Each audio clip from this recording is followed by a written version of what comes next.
Pull it up so we can. Welcome, one and all, to the MCU's Bleeding Edge out there in streaming land.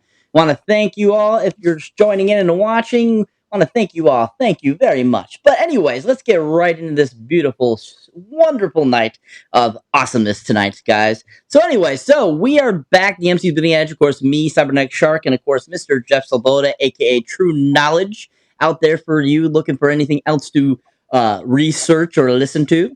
And we are joined by a returning person on the panel, Mr. Vincent Vanspock, right up above me here, who you can find on several platforms under Vincent Vanspock. Thank you very much. And I want to thank you for coming back on and joining us tonight. How are you doing tonight, sir? I'm doing pretty good, guys. Good to see you all. Thanks for having me back. Awesome. Thank you. Thank you. And then we have two new MCU fans joining us tonight. We got Mr. Token here and Mr. J, who you can find on the amazing Stereo app, where they go off and talk about awesome greatness, MCU content, all kinds of different things. How you guys doing? Doing good, doing good. What's up, panel? Awesome. Thank you for coming on by, guys. It's great to have you on the panel.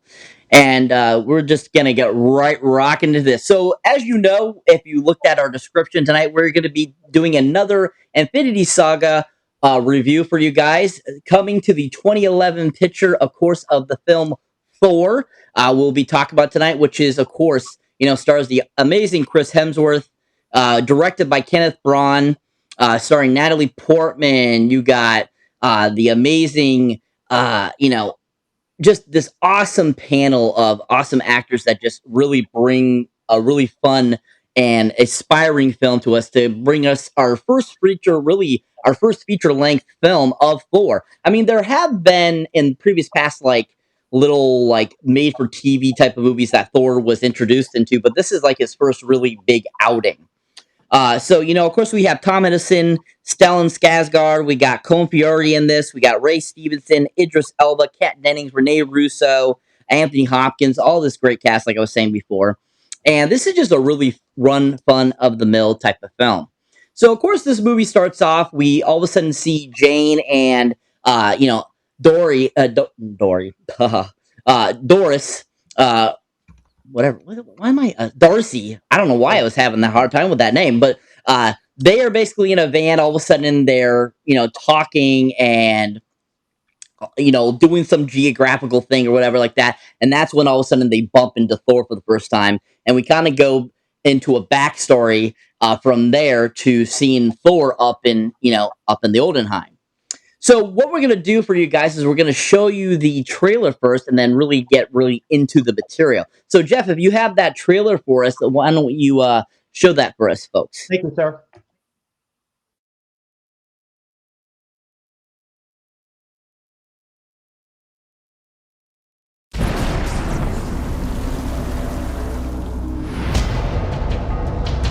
It's not easy to do what you did. You made my men look like a bunch of minimum wage mall cops. That's hurtful. Would you like to tell me where you received your training? Afghanistan? Chechnya? Who are you?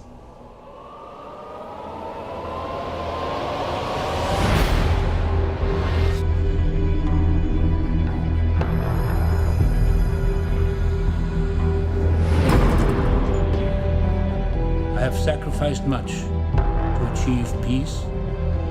For, through your arrogance and stupidity, you have opened these peaceful realms and innocent lives to the horror and devastation of war. You are a vain, greedy, cruel boy. And you are an old man and a fool! You're unworthy! Father. And now take from you your power!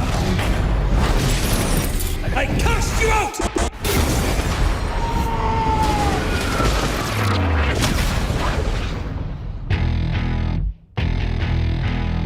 Please open your eyes. Oh no, this is Earth, isn't it? Where'd it come from? Your ancestors called it magic. And you call it science. I come from a place where they're one and the same.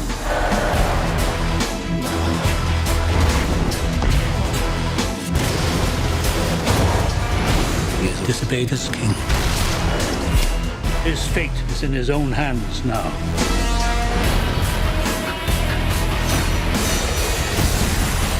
I will end this.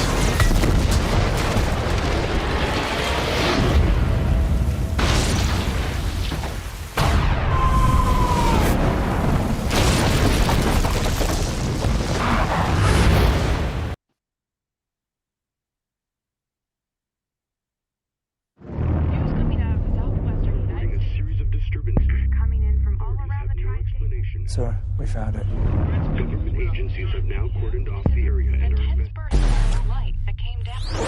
Jane, I think you want to see this.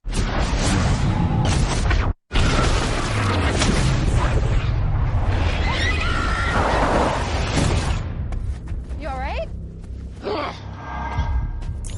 You dare threaten me, Thor, with so puny a weapon? What? He was freaking me out. Where did he come from? Name? He said it was Thor?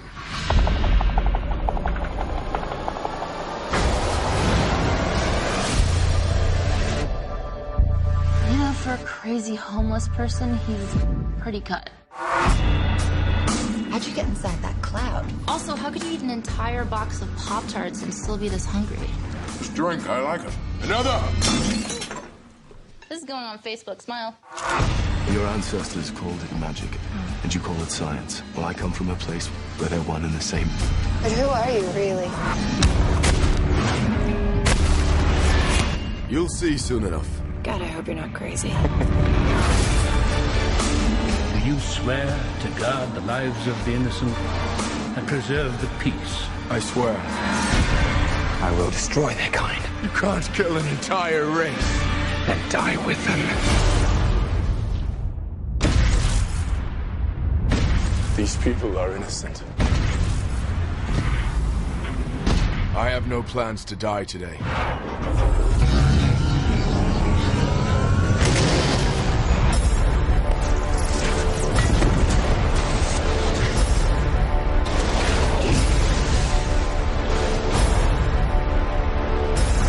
I will return.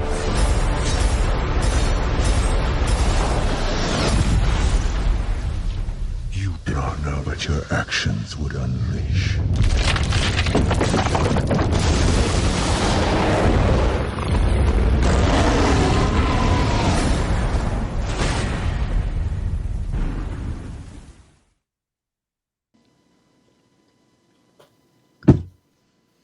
All right. All right. So thank you for sharing those, Mr. Jeff. So, first question off the bat, guys, and I'll go around to each of you. What was your guys' thoughts on the blonde colored beard on Chris Hemsworth? I gotta hear what everyone's thoughts were because this is one thing that has really stuck out to me after rewatching this movie a couple times the last several weeks or so. Because I've actually watched this like I don't know 4 or 5 times now within the last month because I just love this movie. But anyways, what are your guys' thoughts on the blonde colored beard on Chris Hemsworth's film compared to what it looks like in the other films? Let's start with you, Vincent. I think that Marvel has learned their lesson with this one. Don't ever dye somebody's beard again, especially blonde, or eyebrows for that matter. I don't know if you noticed, but they also did his eyebrows. Mm-hmm. Later incarnations of Thor, they don't dye the beard, they don't dye the eyebrows, and he's barely blonde, if at all. So, yeah, I think Marvel has since gone, maybe we shouldn't have done that. I would agree there. How about you, Token? What did you think about Chris Hemsworth blonde colored hair in this first film?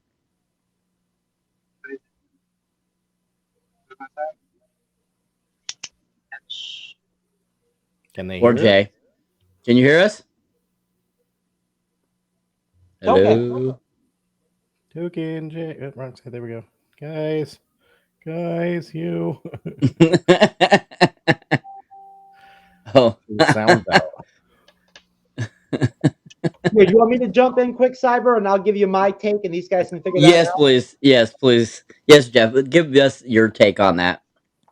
Well, I mean, in the spirit of Thor being this being the Thor review tonight, I decided that I'm going to go ahead and dye my beard blonde when we get done with the show.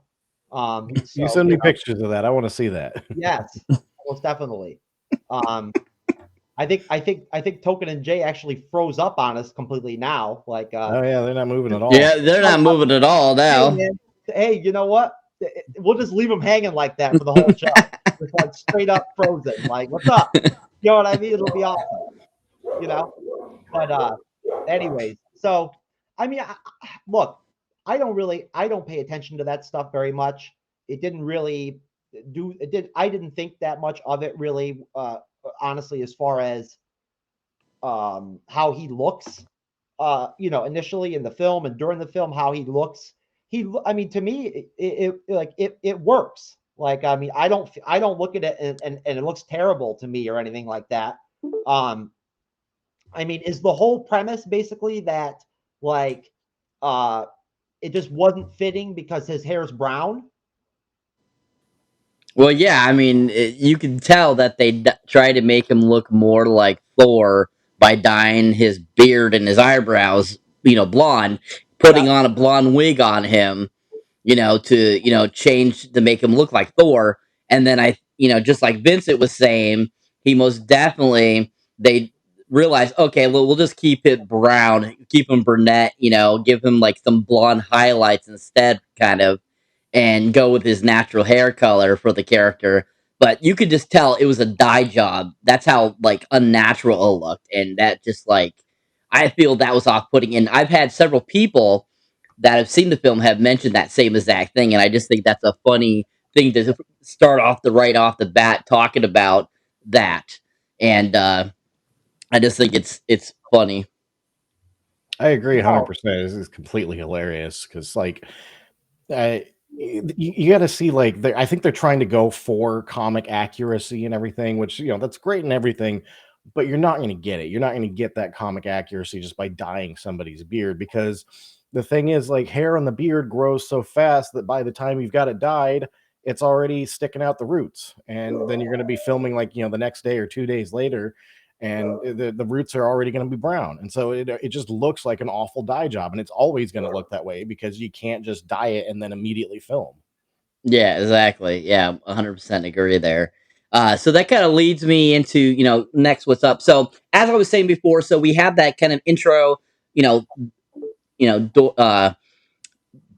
Darcy and Jane bumping into Thor out in the middle of the desert, and while they're doing their geological thing, and then it kind of bumps back and kind of gives you a little bit of a premise of like the giant war that started, kind of between the ice giants and the Odenheim, and kind of what inspired there, and we get this giant battle scene, which was really amazing. And so my thoughts was like, how do you feel about like your first introduction to the ice giants? I mean, did the ice giants, were they cool to you? Did you think that they looked cool, or did you think that these are just evil, creatures from the, comic books? What were your thoughts on your first encounters with the frost giants? Let's start with you, Jeff. Well, yeah, I mean, I definitely felt like I definitely liked visually how they looked. I mean, I thought they looked cool. I thought that essentially it was neat that well, it was kind of interesting that they all spoke English. You know what I mean? Like, they're frost giants. Like, I mean, you think that they would speak a different language or something, but they all speak English, which is just like, perfect, I guess, for the film.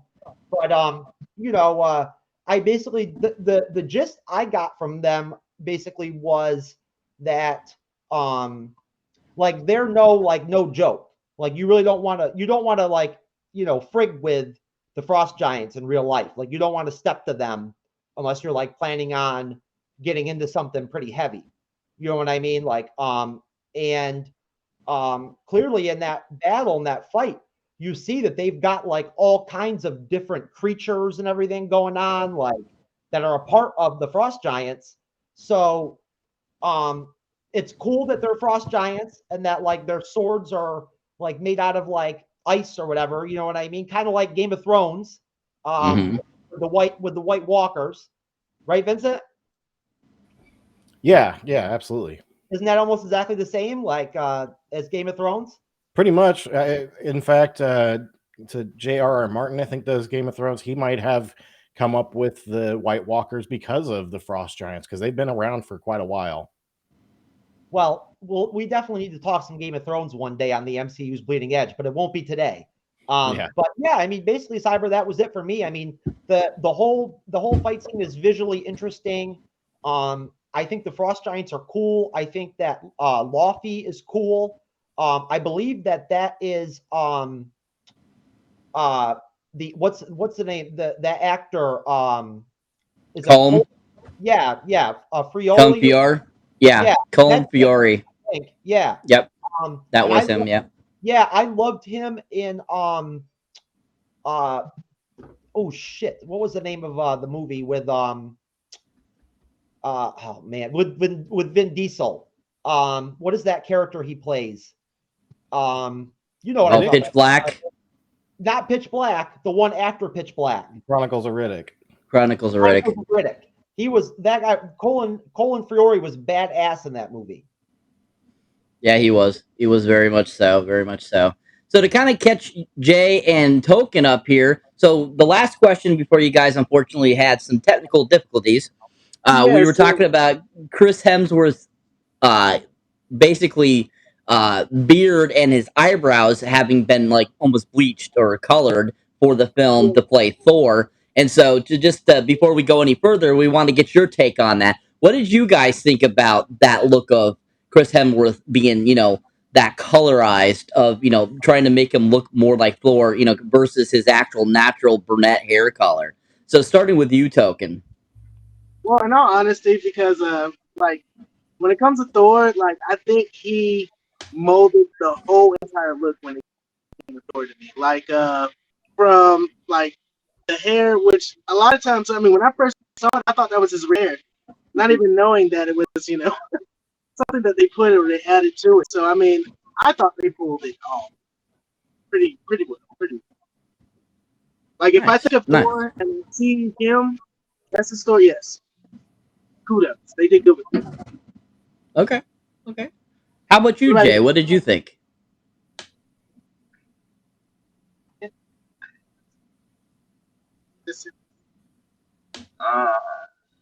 I'm gonna be honest.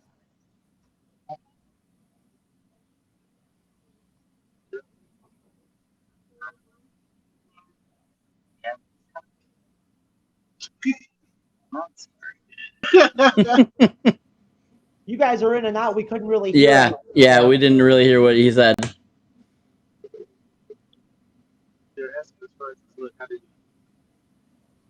The look is really cool. Like they put it together.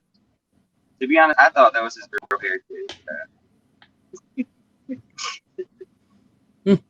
Yeah, I think a lot of people actually thought that was his real hair.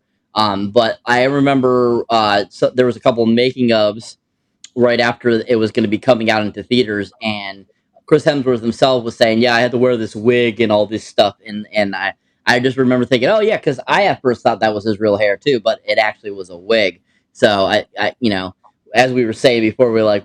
Me and Vincent kind of agreed it was kind of funny looking how it looked and everything. So we wanted to get your guys' take. So now moving back on to the Frost Giants, Vincent, what did you think about the Frost Giants and kind of their introduction?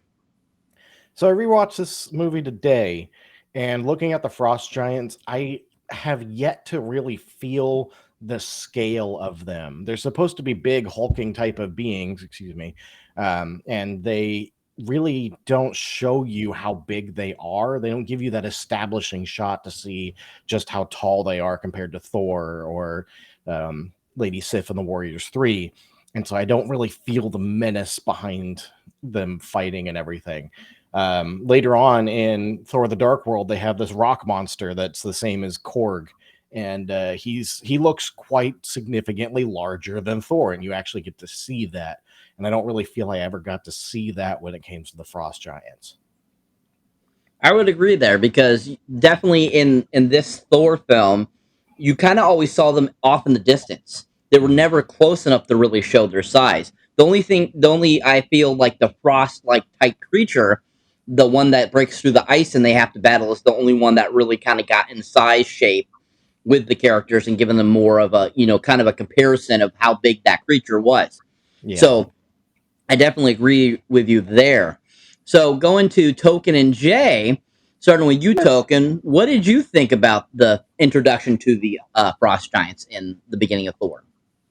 Now, y'all gonna laugh when I say this. Whenever I saw the Frost Giants, like how they said, I wanted to see actually more. I wanted to see like what type of abilities that they had, versus the fighting. To me, it reminded me of the putties from Mighty Morphin Power Rangers.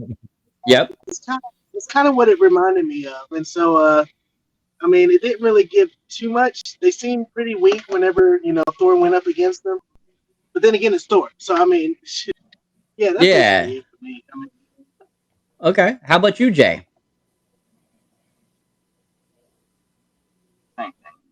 He says same thing. Okay. That's fine.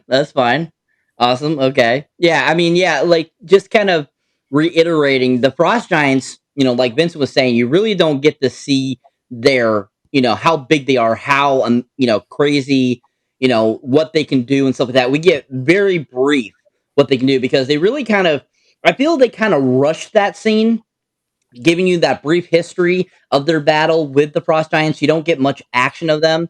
And even in that battle, when they're fighting the other, gods and so forth and stuff like that from the Odenheim, even then they really don't show the different size. And then they kind of seemed almost equal when they were fighting.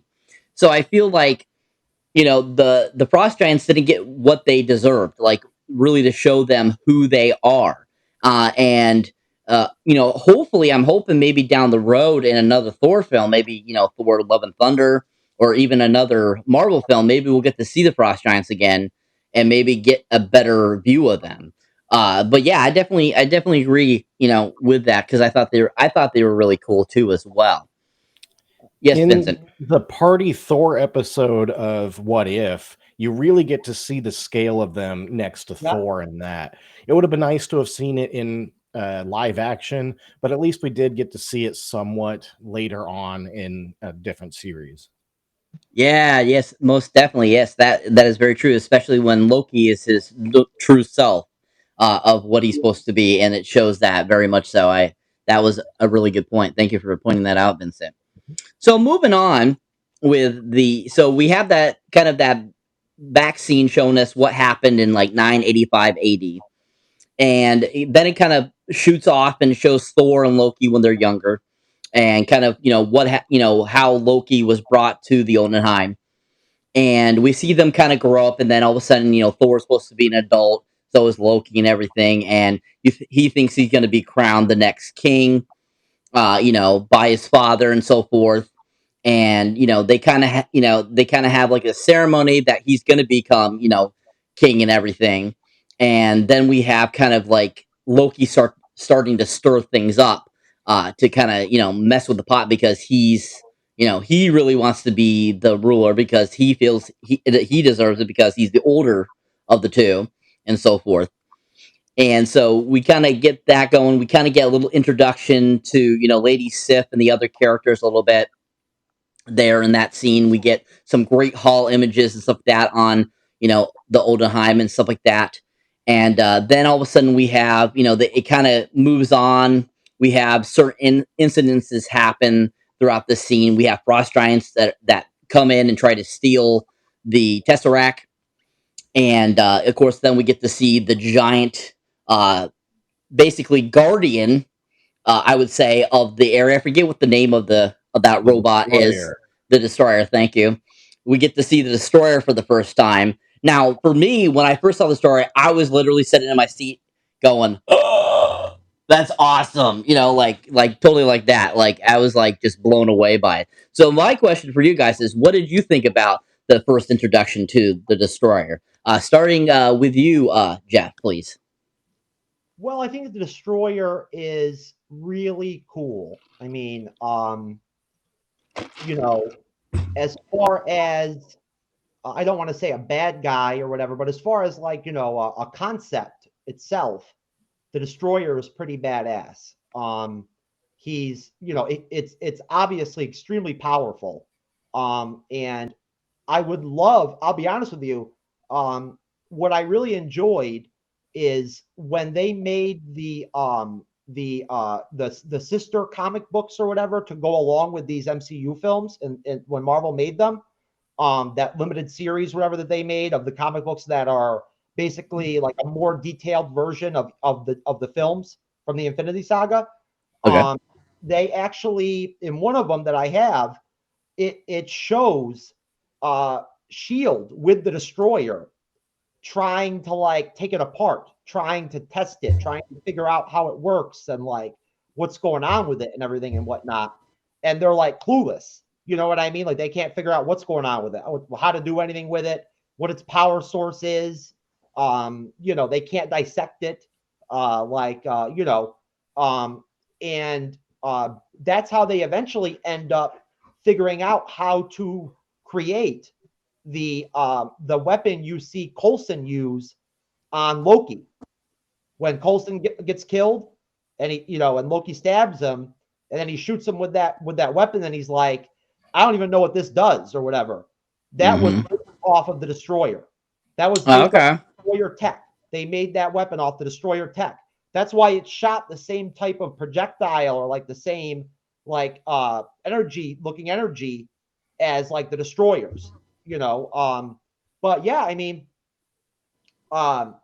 it's kind of at first it's kind of hard to tell the scale of the size of the Destroyer, but he's pretty big. I mean, he's got to be at least like, I don't know, 10, 12 feet feet tall. high, maybe like 40 feet Yeah. high, if not higher. It's interesting. It's an interesting character or concept. I would love to actually be able to have a better idea of like what its power levels are. You know what I mean? Like, what it's really capable of. It's over 9,000. Yeah, you know what I mean? Like what are those YouTube videos, like what's his power level? Like let's stack him up against anime characters and Dragon Ball Z and stuff like that. But yeah. Yep. Awesome. Thank you. So going down to Token and Jay, let's start with Jay this time. What did you think about the introduction to Destroyer, sir?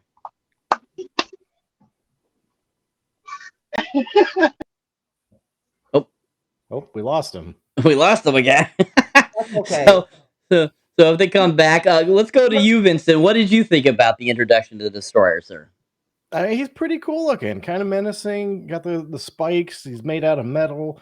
Kind of looks a little bit like Colossus if Colossus was empty on the inside, which you never know. He might be anyway. But anyway, I mean, yeah, he's kind of interesting.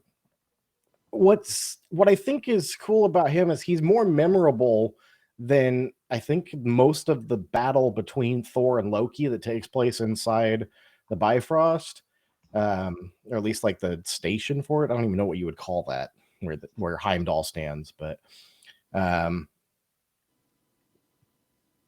yeah. So yeah, most definitely. I would agree. Because that final sequence, which we'll get to a little bit later, I can see where you're coming from on that aspect, and why that would be. It would be a more memorable scene, the Destroyer fight sequence and so forth, and stuff like that. So yeah, most definitely. So basically, we have kind of like that confrontation with the Frost Giants with the Destroyer, and the Destroyer destroys them, and that kind of basically starts, makes Thor go, I want to get revenge on them for this happening. And in the background, kind of Loki, you can see Loki kind of like stewing about something. You're not too sure, like exactly, is he a part of it? What's going on? This kind of stuff. and Thor gets infuriated with Odin that he's not doing anything about it. And so that's when him and Lady Sif and the others decide to go and attack the frost giants themselves. So that's when we get this wonderful, amazing action sequence, which I think is one of my favorite, of the film, when they have to battle that giant beast, which I don't recall them giving that a name. Do you remember a name for it, Vincent? No, I don't. No. Okay. Well, we get that awesome ice creature that they end up having to battle. So my next question would be, what did you think about that creature and their fight sequence with the people? Like, do you feel like that was a pretty good CGI fight sequences, for what they had to deal with and what they were fighting? I mean, I thought it was pretty well done with their CGI magic, because I mean, it looked pretty realistic, and I thought that they did a good job of bringing that to life. So, what are your guys' thoughts? Starting with you, Vincent. Yeah, I definitely think the CGI is really great for the time period, especially. I was looking it over today, and like being a trained eye in movies and whatnot, like I am, I can see some flaws and things, some things that could have been done a little bit better. But those are things that have gotten a lot better since this movie, especially with just Marvel movies in general.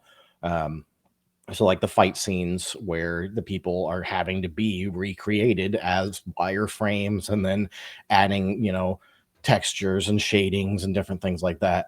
It gets better over time. But even so, this was 10 years ago now, 2011, and the technology, while getting better, was not great.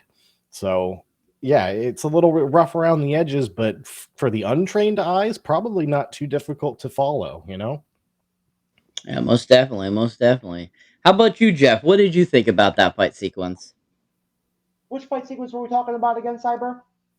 The fight sequence when Thor and his troop go to talk to the ice giants and they end up battling that giant beast. Yeah, like I was saying before, I mean, I don't know what that was exactly, but it's interesting. It makes you wonder, like, what all is going on with the frost giants as far as, we don't get a lot of backstory or like a lot of history as far as like what their culture is, like if do they have cities, like what do they live in? Do they live in caves? You know what I mean? Like they appear to just have like random creatures hanging out like underground and like whatever. It's very interesting. Like just honestly, just the whole concept of the frost giants, and basically the battle and everything is very typical for the film. Like I mean, honestly, from what I can remember correctly, what the critics had a problem with this film was the plot. And nobody complained about the characters or Thor or Chris Hemsworth performance or anything like that. It was literally the plot, and so that whole battle was pretty much like you knew Thor was gonna like freak out when that frost giant was like, go back to your mommy or whatever, kid or whatever. And basically I kind of felt like, if anything, they could have made it to where that that monster or whatever and the frost giants maybe like kicked their asses, the Asgardians' asses, a little bit more. I would have liked that better. Like if they would have really like put a hurt on them, and like Odin had to literally come in there and like save their lives. They didn't quite get to that level, but I love the Warriors 3. Like they're cool. They're a cool part of Thor. Well, they were until they died. Yeah. Yeah, that is true until they were all killed in Thor Ragnarok.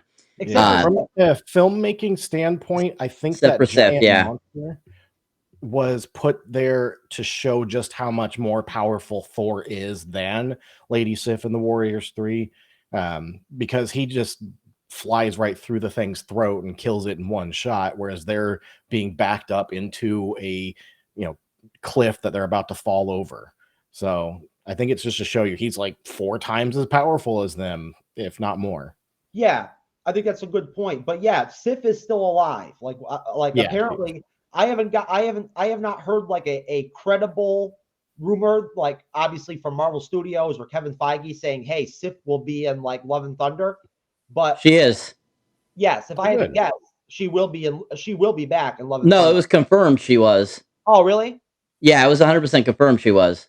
Okay, Because great. the Loki scene where she's in and it's like repeating itself was kind of a prelude to what we're gonna see in Love and Thunder. Okay, I mean, because that scene from the Loki series was a flashback from Loki's Well, memory. yeah. Mm-hmm.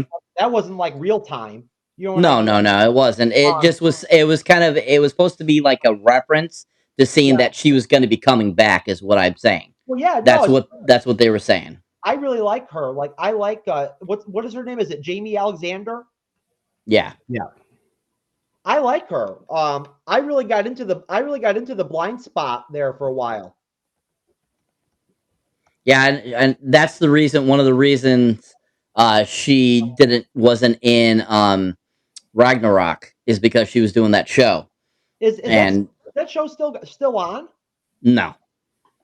Okay. It ended like after the third or fourth season. I can't remember how many seasons it went. My take on that show was kind of like, after I watched the first season, I was like, they're not going to be able to make too many seasons of this, because the whole concept of it, the premise of the show, was very like short-lived. Like, there was no way they were going to be able to extend that into some kind of 10-year run. True, very true. She's very talented, and she looks a lot damn different as Lady Sif than she does on the Blind Spot. Oh yeah, she did. Yeah, way different. So kind of going into another character that we get kind of introduced into this in this film that we get to end up seeing in a few of the Thor films so far is the Idris Elba's character Heimdall. And Heimdall, I think, is just a really fun character. I like the evolution of the character throughout the films, and even his basically up until his demise, unfortunately, in Infinity War. We had some really great story, especially in Ragnarok. We got some really good story and so forth. And it just was really I thought just really well created. So my question for you is, when we got first introduced to Heimdall, what was your thoughts on him? Because if you were an avid, comic reader, you probably, were familiar with him from the comics. What were your thoughts on Idris's take on him, and were you happy to see him in the movie? Starting with you, Vincent. So I wasn't actually too familiar with most of Thor. I'd never really read a whole lot of Thor going up into this. In fact, I think most of what I did read was in a series called Siege, in which Asgard actually gets brought down into America in Oklahoma, I believe, just outside of Oklahoma City somewhere. And it's an interesting story that takes place around that whole aspect of it. And Thor at one point even like basically shows Iron Man, I am infinitely stronger than you. And if you don't knock the crap off, I'm going to knock you the heck out. When they get into kind of a heated debate over whether or not they're allowed to have the land. But I digress. And so I hadn't really seen a whole lot of Volkstag, Hogan, Heimdall, Lady Sif, none of them. I had no idea who any of them were going into this movie. Most of my knowledge up to this point had been Spider-Man, the X-Men. But going further than this, I did get to learn a little bit more about Asgard and the Guardians of the Galaxy and just some of the other more obscure Marvel characters and whatnot. And I think that Idris Elba does a hell of a job. He's a phenomenal actor. I have not seen him in anything that I don't like him in. So, I mean, that really speaks to him and how good of an actor he is. And so I think he does a really great job as Heimdall. And I wish that they had done more with him in the first two movies, but at least he got some pretty awesome screen time in Thor Ragnarok. And then they gave his character a really nice ending in the beginning of Infinity War. And I think that his story wrapped up very nicely. And I think he was great in his role. I would completely agree. Yeah, I thought that Idris is an amazing actor too myself. I also haven't seen him in anything I didn't like him in. I think one of his best performances actually is in A No Good Deed. with Taraji P. Henson, and he plays the main bad guy. He's really amazing in that film. If you haven't seen it, he is just it just show. I feel that film really shows his acting abilities, and he's really good. How about you, Jeff? What did you think about Heimdall? Well, I mean, coming off of what Vincent already basically laid out, I think that taking into consideration that this was phase one of the MCU, I think that the fact that they got Idris Alba involved in the MCU at all, I think is great. Like I'm not gonna complain or critique or like break it down and be like, oh, they could have done this with them and that with them and this and that and whatever. Because I mean, I'll be honest with you. If I remember correctly, from where things were at from a standpoint of like the movie industry at that point in 2009, 2010, Idris Alba was not a hot commodity really at that point. He was like known, people knew who he was, but he hadn't done anything really like stand out or anything like that. You know what I mean? So honestly, there's a movie that he made with Matthew McConaughey, like where he played like this hero or something going against Matthew McConaughey as like the villain that I never watched. Two Towers. Yes, I saw the trailer for it in theaters and I thought it looked awesome, but then I never saw it. And I really hope I remember to go back and watch that movie someday because the whole premise of it looked great. But him as Heimdall is perfect. I mean, but then again, it's Idris Elba. He's great at everything he does. So like, what are you going to expect? I mean, and just his presence on screen as Heimdall is like halting almost. Like every time he even says something, it almost kind of like freezes time for a minute in the scene.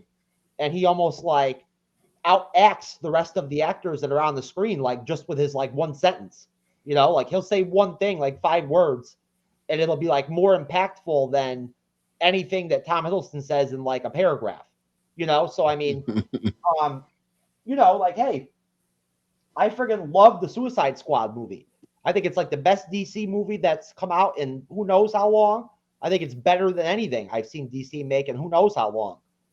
Isn't it funny how it took them bringing in a Marvel Studios director in James Gunn to come in and whip the DC film sector into shape and be able to pull off a decent DC film. But I digress. But at the same time, we never have ever even talked about the Suicide Squad on this show. So don't mind me for giving some praise here because it was a really great movie. I really enjoyed it and really funny. And Idris Elba could play anything and he'd be great. But as Heimdall in that movie, he's good. He's very impactful, very powerful in his small role. They don't really give him any way or chance to really demonstrate how powerful he is in this film. You know what I mean? And even in Ragnarok, I felt like, well, I think it's fair to time skip a little bit when you're talking about these MCU films and you're comparing different Thor films and stuff like that and talking about these characters. And I feel like now in Ragnarok, I do understand that, oh, there's Jassam. Jassam! Just seeing that? Yes, I'm just seeing that. Jassam, if you're there, brother, we love you, man. It's good to see you, dude. What's up, Jassam? Jassam, what's up? Vincent, Jassam is our brother from another mother from Rizzle, our home platform. So, what up, Jassam? That's my boy. That's my boy, baby. But anyways, so as far as Heimdall goes in Ragnarok, I guess like he's really like his power levels are really kind of subdued because he's not in the same place that he normally would be in as far as like, running the Bifrost and everything and whatnot and everything. He's kind of just more human-like. But when he's Heimdall, like the in charge of the Bifrost and everything, he's extremely powerful. Like he's no joke. He can he can throw down. And honestly, I thought it was really, really cool and neat that in that one instance, he was going to let Thor and the rest of the people go, the rest of the Asgardians go, to the Frost Giants, home territory there, and was willing to like have a blind eye about that whole thing, just because he nobody had ever gotten past him before and snuck into Asgard before those Frost Giants did. You know what I mean? So it kind of just showed that, like, as like hardcore as he is, he does have like a mischievous kind of side in a way. Yep, very much so, very much so. So, kind of moving on with the film. So, we have that action sequence, and all of a sudden, right towards the end of it, Odin intercedes with the Frost Giants and brings back Thor and Loki and all the people and all the gang and so forth. And so then, Odin and Thor have it out basically, and Thor basically calls him an old fool and saying that I'm the rightful king right now. You're getting old. You're not doing us any justice anymore, et cetera, et cetera. And basically, that's when Odin banishes him from Asgard, and we see him kind of get thrown into the Bifrost and brought down to Earth. And that's they kind of bring it back, intersect now to the very beginning of the film when Jane and Darcy run into him out in the middle of the desert. So when that happens, they take him to the hospital, and funniness ensues. Basically, I think that whole sequence is very funny. Just what's going on. He calls himself Thor, this and that, and then it basically pans off to Majorna, which Majorna was sent separately from him because now him not being worthy, he's not worthy of using Majorna, and so Majorna is Mjolnir. Mjolnir. Mjolnir, however you want to call it. Meow. Meow meow. There you go. Yeah, meow meow. Call it whatever you want, Cyber. It's all good. his sword, if you want to call it, whatever you want to call it, his hammer, his axe, his hammer. Thank you. And all of a sudden, it's stuck in the middle of out in Arizona. So then we all of a sudden see all these people trying to pull it. We get a great Stan Lee cameo of him in the truck driving and stuff like that. We get some more kind of like little iterations along with Jane and Darcy and Stellan Skarsgård's character while this is all going on too as well. And basically that's when S.H.I.E.L.D. pops up. So, we've already seen S.H.I.E.L.D. in previous, Marvel films, but when Coulson pops up, I was literally like, holy crap, S.H.I.E.L.D's there, Coulson's there, I can't wait to see more of Coulson.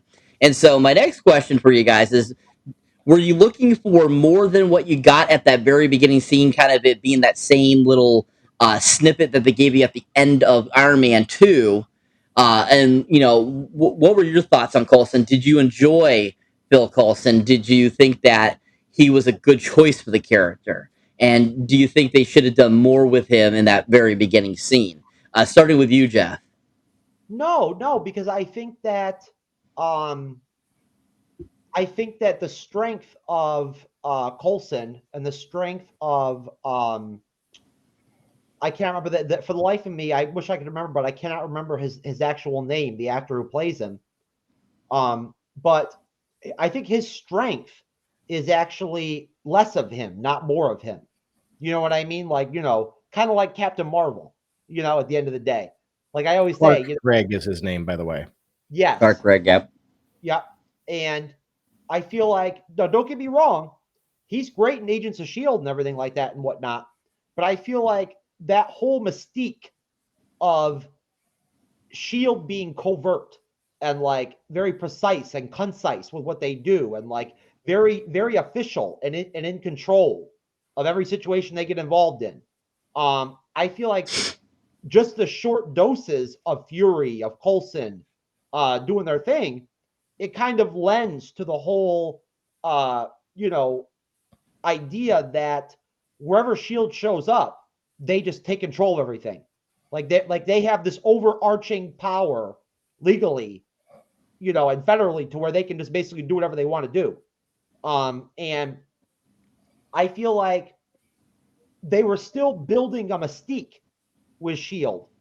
leading up to the Avengers, where they didn't want to overdo it with any of the characters.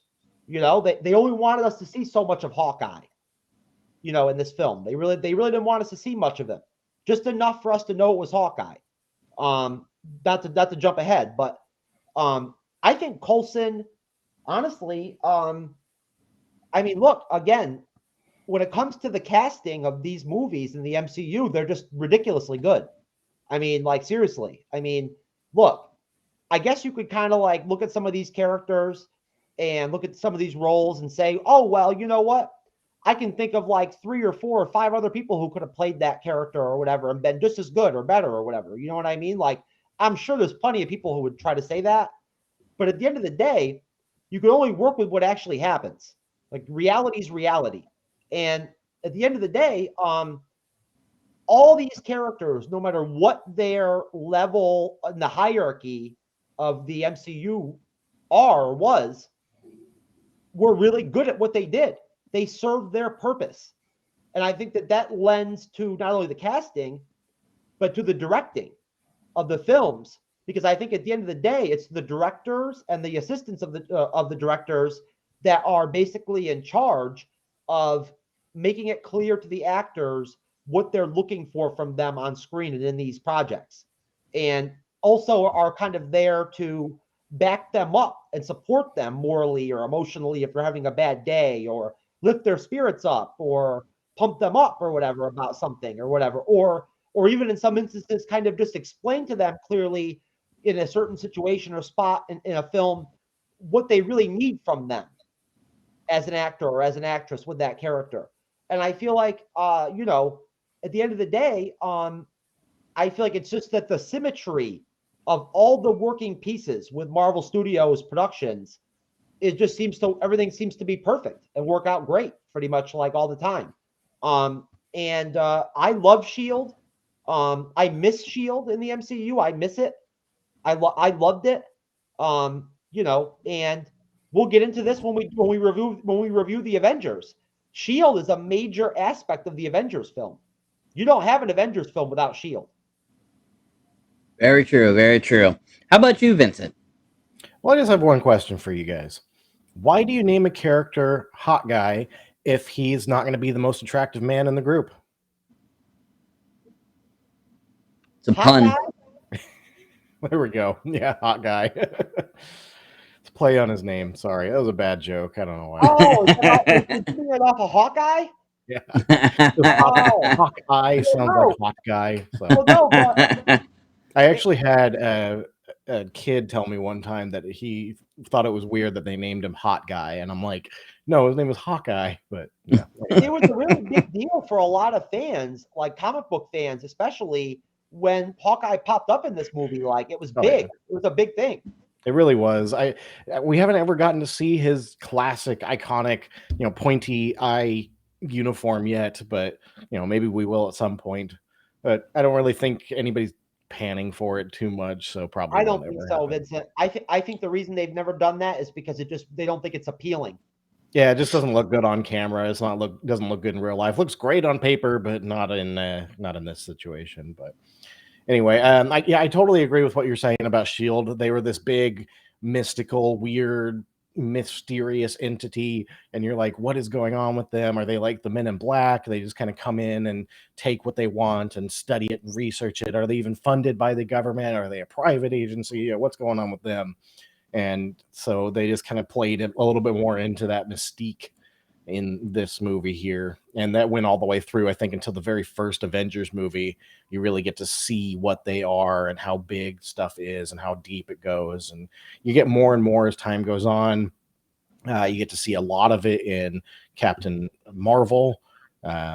So yeah, you really don't get to see a whole lot of S.H.I.E.L.D. or figure out what they are until the Avengers movie. And they Captain were playing America, the Winter Soldier. Yeah, that one too. You get a lot of it in that.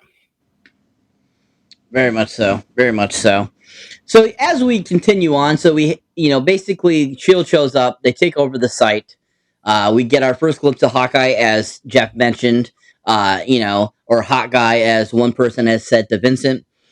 And, we get a brief encounter with him. You get a little bit of understanding of him. You really don't get to know him until Avengers, which is going to be fun to talk about in that. But you get kind of a little bit of a feel of who Hawkeye a little bit is. You get your first take on the character and stuff like that, in a great scene between him and Coulson and so forth. And as we travel on, a whole bunch of stuff basically happens and inspires. And and basically you get more interactions with the gang, Thor's gang, and them contemplating what has happened to Thor and stuff like that. We get Loki talking to Odin, basically, what the hell, am I a frost giant, this and that. And basically Odin falls into the Odin sleep. And then, we get some more Thor and Jane and kind of his interactions on Earth going on. He learns about kind of the customs a little bit. He eats Earth food and stuff like this. Him and Stellan Skarsgård's character, which I don't know why his name always escapes me. His character in the film, Doctor something. Selvig. Yeah, Solveig, thank you. And they have a great kind of like camaraderie at the bar and stuff like that. We have him like fight the different nurses and stuff like that in a few scenes. And basically, we end up all of a sudden we get to the part. He's trying to have Jane help him get to his to Majorna, and or his hammer, Meow, meow. as we'd like to call it. Yeah, meow meow. And so basically he's got to find a steed. So he decides to go to the pet store and try to find a horse, which of course they don't carry horses there. And he ends up eventually down in Arizona where the hammer is, meow meow. And he basically starts fighting off Agent Seals. They capture him and start talking to him. And Loki pops up and talks to him briefly. And it kind of just continues to spiral out of control for Thor down on Earth. And he finds out, of course, that Odin is an Odin sleep, this and that. And then basically that's when all hell pretty much breaks loose. And Thor basically starts to figure out that he is what he needs to do, basically. And his gang shows up to help him out, and that's when the destroyer pops up. And so we have this giant, takeout battle in this little town in Arizona with a destroyer. So my next question is, what did you think about that action sequence there, where when all the people from Asgard come down and are fighting the destroyer in this little city? So starting with you, Vincent, what did you think about that whole fight sequence there? I think it's really cool that Lady Sif is really the only one that does any damage to the monster before Thor gets his powers back. However, it does feel like Kenneth Branagh didn't know how exactly to use these characters, what their kind of strengths and weaknesses were, what they could have brought to the table, and they just kind of get tossed around a little bit for a little bit of time. So it just makes them seem really weak. And I don't really know that the characters ever really do bring a lot to the table in all three movies that they're in, which kind of sucks. But yeah, I would have liked to have seen more with them, particularly. I think it would have been a better fight scene that way. And like I said earlier, this fight scene is more memorable than what happens between Thor and Loki. But the Thor and Loki fight is better choreographed. It seems like they actually kind of know what they're doing. So yeah, but I think it's just the destroyer monster, zapping things with its giant face laser is a little bit more memorable than a spear fighting a hammer, Yeah, most definitely. I would agree with that 100%. I really enjoyed this scene. I thought it was really well done for what it was. To kind of reiterate about you saying about the, Kenneth Branagh not really knowing about the fight choreography and what to do with these characters. One thing to mention is that this movie actually was in development hell since 1991. One of the actual writers that was a part of this film actually originally started writing this story back in 1991, and it went through many studios before it got picked up by Paramount. And it actually had a different director attached to the film before Kenneth Branagh came on, which was actually Matthew Vaughn, who did the Kingsman movies and Kick-Ass. And so I actually was thinking when I found that out, I was like, holy crap, I think this would have been a lot better fighted film if they had Matthew Vaughn come in, because he knows how to kick ass, especially in Kick-Ass. So what he showed in Kick-Ass was just pure amazing. And with the Kingsmans, and then even with he also directed one of the X-Men films, First Class, and that movie was really well choreographed. Yeah. So I mean, I think Thor could have been a way different film if Matthew Vaughn had stayed on, because he actually was supposed to direct it and it get released in 2010. So I think that's kind of interesting, after Kenneth Branagh came on, how different that fight sequence could have been. So I just wanted to throw that out there. I'm about to start dropping the captions for everything that you just talked about. Like in the next 5 or 10 minutes, I'm gonna be dropping the text of the whole story of the potential opportunities of the Thor movie coming out over the years that never came out. Yep. Okay. Cool. Thank you. So just with you doing that, Jeff, just a brief talk about for yourself there. What did you think about that fight sequence? I think that I don't want to sidetrack the question, but I want to just take from it what really stands out to me with this film, and that's the fact that they even got Stellan Skarsgård into this film and into the MCU, because as opposed to Idris Alba, right? Stellan Skarsgård had already made his bones by then. Like, he didn't have to be a part of the MCU. He didn't need this. He didn't need a role in the MCU or anything like that. I mean, the guy is like a classically trained, legit professional actor that can handle his business, and any movie is like lucky to have him.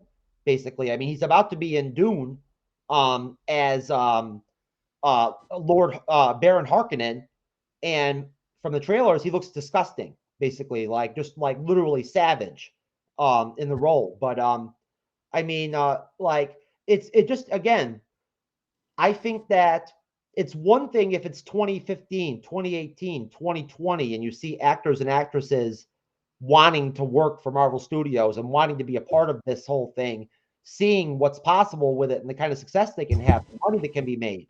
But you go back to 2008, 2009, when they actually did cast this film, going to 2010, there was no way of knowing what was going to happen with the MCU. There was no way of knowing what the overall success was going to be like. Certainly nobody at that point believed that overall 3 out of the top 5 highest grossing box office films ever would end up being Avenger films out of the MCU. Nobody would have thought that back then. And I think that with Stellan Skarsgård, I don't know what the hell it was with him that he was attracted to actually decide to be a part of this. Maybe it was the fact that Anthony Hopkins had already signed on, and I don't know, but maybe he wanted to do something less dramatic or less intense, or maybe he literally just was so smart, he saw what was coming and was like, you know what? I want to be a part of this. And he's great in his limited role in Thor and in the Avengers and everything. He's great. But talk about a great actor. I mean, can you imagine what it's like behind the scenes on these films when you're Chris Hemsworth and you're acting with Stellan Skarsgård? Talk about intimidation. You know what I mean? Seriously. I mean, Stellan Skarsgård has Stan Lee type clout. So, I mean, well, I don't know about that. Stan Lee just has clout that nobody can touch. But very true. But no, to actually answer your question, I thought that everything kind of played out with that fight scene, with that battle scene and everything, kind of the way it looked like it was going to. There was nothing surprising about it. Of course, the Warriors 3 and human Thor are not going to be able to take on the Destroyer. How's that going to work? And I feel basically with the secondary characters, I felt like Jane Foster and Darcy are fun and they're an interesting element to the movie and everything and whatnot. But the love relationship dynamic, the relationship between Jane Foster and Thor is kind of whatever. It's there's nothing all that exciting about it. It's not like friggin' Tony and Pepper type stuff, It was kind of forced, I guess, is my point. But yeah, I mean, like I said, I love the Destroyer, and you know, I don't know if you want me to go as far as this, but I thought that when Thor decided to like basically like sacrifice his life for Earth and for the humans and for the human beings, like and for Jane, that was really powerful. Very much so. Very much so. I mean, that pretty much brings me into what I was going to talk about next. You know, basically, then we move on after that fight sequence. Thor, basically gives his life for Earth and for Jane and everyone, and that basically restores his powers and gives him back the hammer, or AKA Mimi, and so we get Thor comes back. He's Thor again. He's got his powers and everything, and that's when it kind of goes from there. And basically, then that's when he goes back up to Asgard and he starts taking on Loki, and that kind of brings us to that battle sequence that happens on the Bifrost, and we get this interesting battle between Loki and everything. And when we first saw the Bifrost, I was in awe of the Bifrost. I thought the Bifrost was so cool looking, and so when they had to destroy it to stop Loki, I was kind of like pissed about that because I'm like, this thing is so awesome looking, and you destroy it in the first movie. I'm like, oh my god. And talking about that, Vincent has mentioned a few times that that scene isn't very memorable as a lot of the other fight sequences in the film. And I completely agree with that. I thought that it was very underwhelming because it kind of is like they hit each other a few times, kind of do a few things. Thor breaks it, and supposedly Loki falls to his death. And it was kind of it was very short and very sweet to the point, basically on that in that fight sequences. So my thoughts were, what were your thoughts fully on that scene? So starting with you, Vincent. So there's aspects to this movie that I absolutely love. Coming from a Shakespearean background as myself, Kenneth Branagh being a huge Shakespearean icon, doing Henry V and Henry IV and a couple others Shakespearean movies and whatnot in there. Seeing that drama and a little bit of the comedy of Shakespeare being put up on screen in these movies. You have like Henry IV and V, like I mentioned. You also have a little bit of Romeo and Juliet with the two factions fighting each other, the Frost Giants and the Asgardians. One of them like coming into the other side. You have the father-son dynamics. You have the brothers dynamic. These are all big Shakespearean sort of plot lines and plot devices like Hamlet and whatnot. So you're seeing all of that background and all of this, and there's aspects to it. The sacrifice of it, for example, is a huge part of Shakespeare. It's that you gotta kill everybody in the cast in drama. And so Thor sacrifices himself twice in this. Hamlet. Hamlet, yeah. Hamlet. He was dope as hell in Hamlet. Yeah.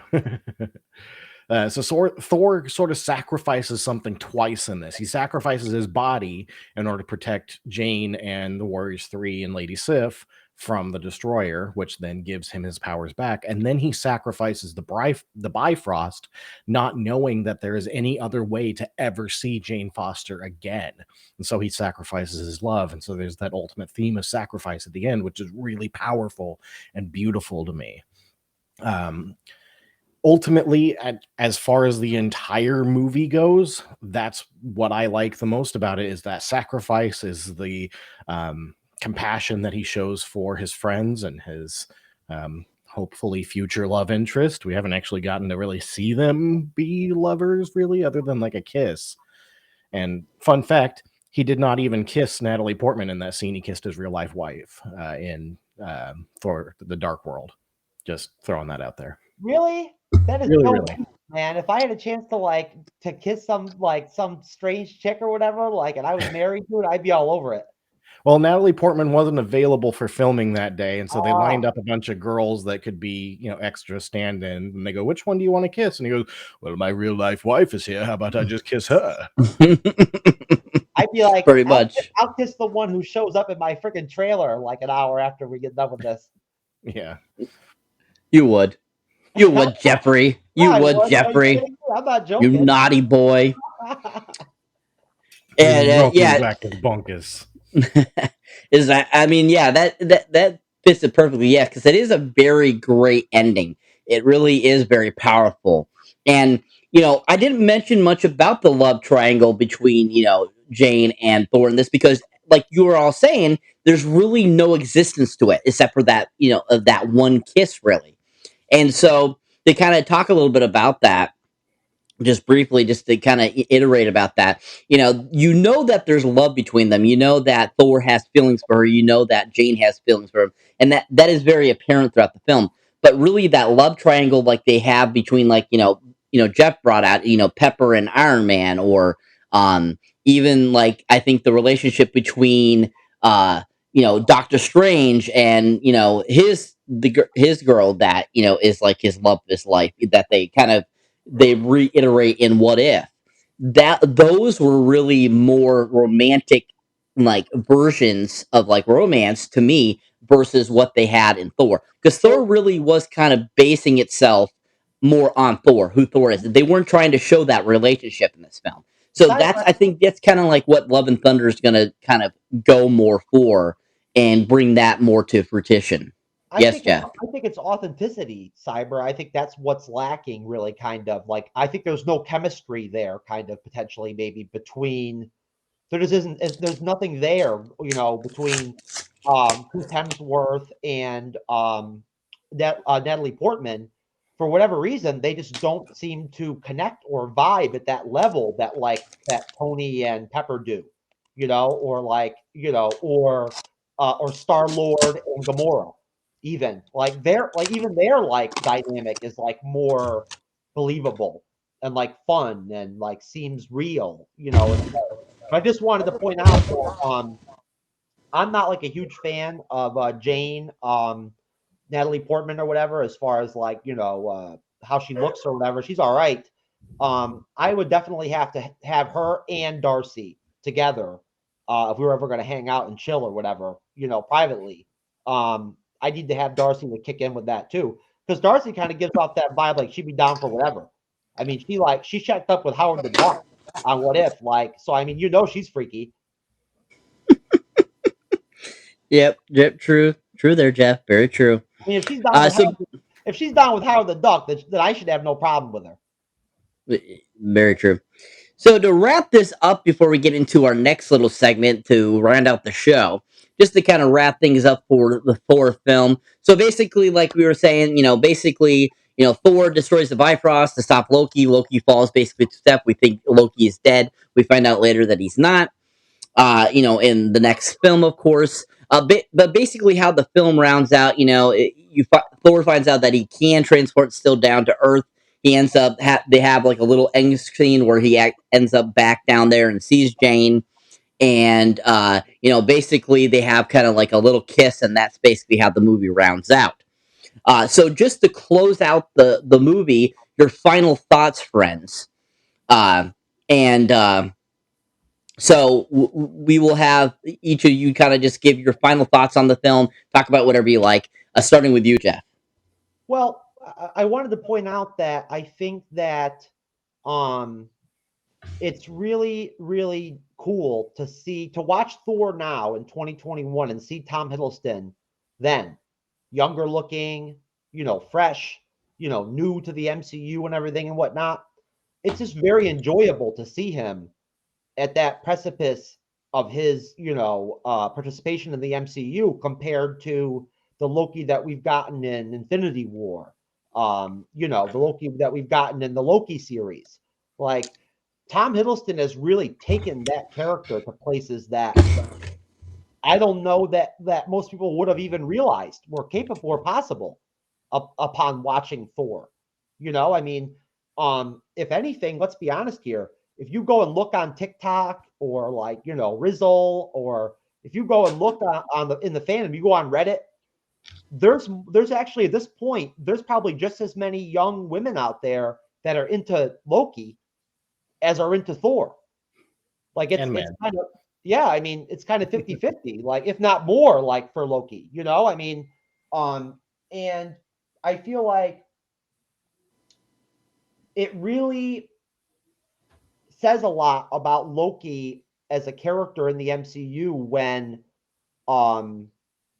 in every like possible situation throughout the Thor film where he could actually do something right and like actually do something positive and like show that there was some shred of decency about him, he still screws everybody over no matter what. Like no matter what.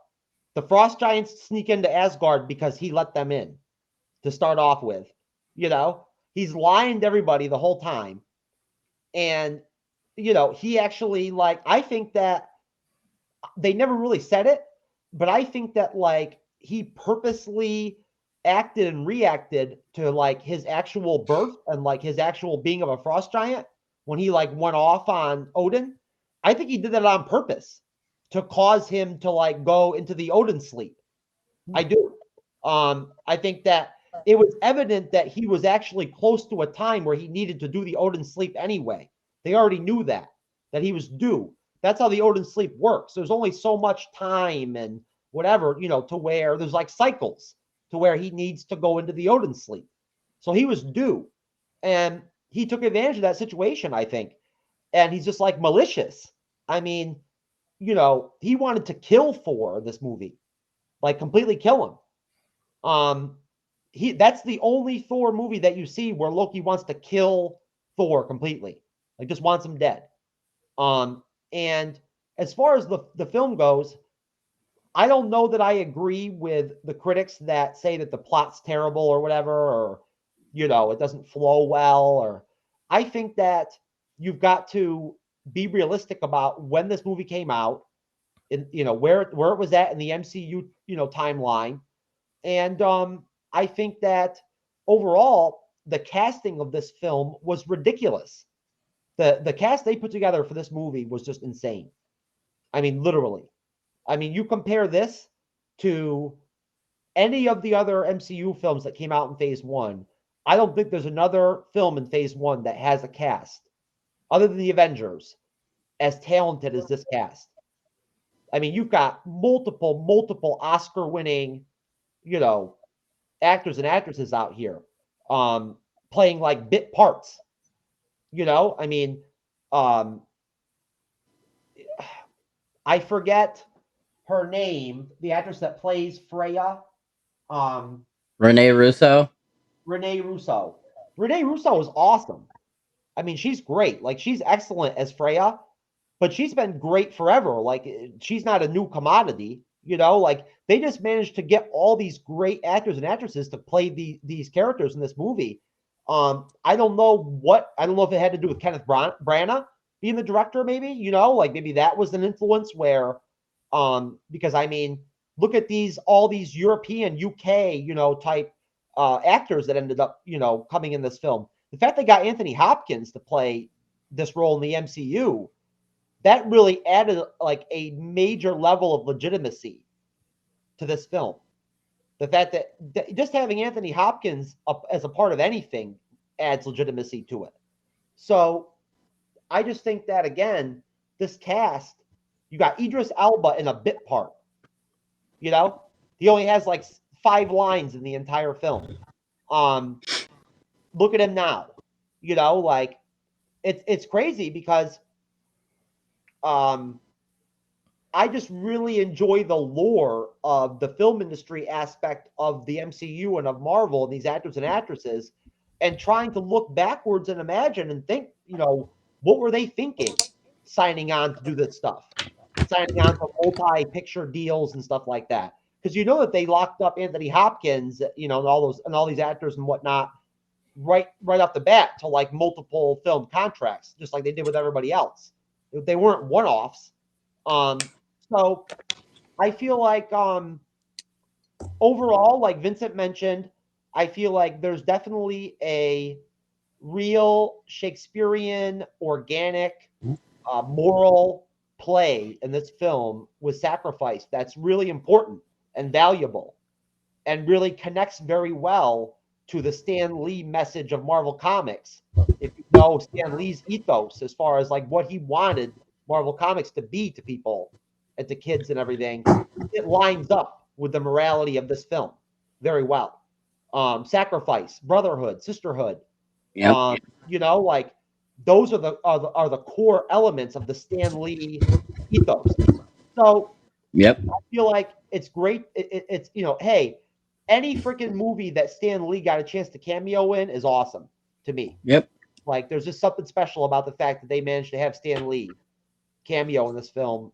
And overall, I feel like this film holds up to the point where you guys might think something differently, but I feel like if you're a brand new MCU fan, if you're Klaus or Deja Cyber, and you go and watch this movie, Thor, you're going to like it, whether you are like an old school MCU fan or a comic book fan or whatever. Yep. Yep. So to finish that off, 1 out of 10, what do you give Thor? Oh man, that's hard. Because I want to be fair. Honestly, taking into consideration the entire spectrum of the directing, the cinematography, the plot, the story, the characters, how well the actors and actresses played them, the energy of the movie, I'd give it a 6.5 out of 10. Okay. Awesome. So, how about you, Vincent? Your overall impression, and out of 1 out of 10, what would you give Thor as well? So you got to hand it to Kenneth Branagh for bringing these characters to life. He has really built an amazing world in this first movie. Asgard, we still use that design of Asgard, even upwards as far as Loki, when you get to see old Loki rebuild it in an illusion. Like, they use that exact Asgard. So that's something that Kenneth Branagh brought to the table. The costume design is all because of him. Just Thor in general's like whole demeanor, his accent, his walk, his talk, all of that stuff is from Kenneth Branagh. Also, he really knows how to bring out a performance in people. Some of the performances in this movie are so good. When Loki lashes out at Odin, he's like, "Tell me!" That is such a deep, powerful, guttural response. There's a point where Loki goes to Odin and is like, "Father," and Odin points at him and goes, "Ah!" That wasn't scripted. That wasn't directed. That was just them being in that scene, and Sir Anthony Hopkins being so deeply into his character that he just felt the need to growl at his son for even bothering to interrupt him. I love that type of stuff. So those types of things I love about this movie. And while my wife and I are downstairs watching this, she happened to go, I had forgotten how good this movie actually is.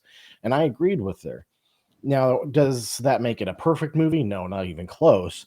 Does it even make it like a really good Marvel movie? Yeah, kind of, actually. I think it does. I think it's middle of the ground, at least. We have a lot more movies that are way worse than this, but that doesn't make them bad either. If I was to give this out of 10, I'd probably give it a solid 8, because my worst, which is Thor the Dark World, I probably have that at about a 6.5, because I don't hate it in any sense of the word. It's just not where Marvel quality should be. Thor, I think, is where Marvel quality should be. It's a good quality movie, and very few things that I actually don't like about it. One thing in particular that bothers me a lot is all of the weird, like, tilted angle shots that you have. I don't know why Kenneth Branagh did like every other shot that way, but he did. Maybe he was trying to be J.J. Abrams with his lens flare stuff. This is going to be my specific way of directing. I'm going to have these weird angled shots, and everybody's going to know that it's a my movie because I have these weird angled shots. I don't know. Come on. It was very reminiscent to me of like the old Batman show, because they did a lot of those types of angles in that show, and I think he was kind of, from what I understand, he in an interview he mentioned that he was trying to give homage to that, like the superhero genres of the '60s. So that's why he did those kind of angles. Well, hey, But to Cyber, if you don't mind me saying, Vincent, you can say what you want about Thor Dark World, and of course we all think it's not a great movie, but they did a better job visually with Asgard in that movie than they did in this movie. Oh, absolutely. But that comes from several extra years of technology updates and probably a higher budget as well, I would guess. Very true. So that is the end of our Thor review, folks. We want to thank you for watching. So we're going to round out this awesome show with a final segment where Mr. Jeff here, Mr. True Knowledge, is going to take it away and give us a little MCU news. So take it away, Jeff. Well, I just want to point out that thank you very much, Cyber, for remembering the whole True Knowledge tag, because I've been playing around with that recently. And just to be clear, the way that that came about was not because I'm like just so into myself that I decided to come up with a perfect screen name for myself or whatever. I'm a member of Sakar.freeforums.net, just like Cyber. Oh, stop, Cyber. And I had to pick a screen name on there, just like all the other like podcast of champion guys or whatever have like a weird screen name or whatever that they use. So I picked True Knowledge, and that's where it came from, and it stuck. So, but thank you, Cyber. I appreciate that.